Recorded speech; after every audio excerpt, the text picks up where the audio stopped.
Një fenomen i pazakont ka bërë që këtë vit të anullohet festivali i lullëzimit të qershive Fui në Japoni. Rritet japoneze në qytetin Fujoshida, pranë malit Fui, kanë anulluar festivalin vjetor të lullëzimit të qershive për shkak të incidenteve në rritje të sjelljes së papërshtatshme dhe të rrezikshme nga turistët. Festivali është mbajtur për një dekadë, duke zgjatur me javë të tëra dhe të req afërsisht 200.000 turistë çdo vit. Megjithatë, rritja e trafikut turistik ka dhe efektet e saj, pasi qindra njerëz pushtojnë kopshte private, ndotin hapësirat publike dhe shkaktojnë shkatërime. Qëllimi është të mbrohet dinjiteti. Duke u referuar anullimit, kryebashkiaku tha se pas peizazhit të bukur qëndron realiteti.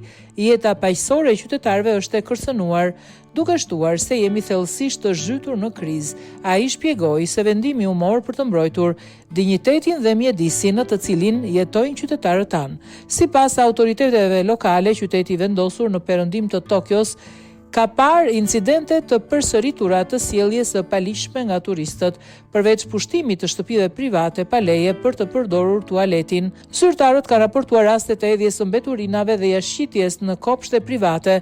Në disa raste turistët kanë reaguar ashpër kur banorët kanë bërë komente rreth tyre. Ndërkohë, prindrit kanë shprehur gjithashtu shqetësime për sigurinë e fëmijëve të tyre, ndërsa turistët mbushin trotuaret dhe i shtyjnë ata në rrugën e tyre për në shkollë, thanë zyrtarët e qytetit. Gjatë sezonit të pikut, qyteti pret më shumë se 10.000 vizitorë në ditë, pasi zhvlerësimi i jenit dhe dukshmëria e madhe në mediat sociale kanë shkaktuar një rritje të turizmit.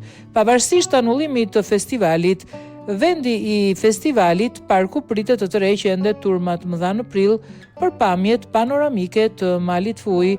Për të menaxhuar fluksin, autoritetet e qytetit planifikojnë të rrisin praninë e policisë, të krijojnë vende parkimi të përkohshme dhe të instalojnë tualete portative, shkruan CNN.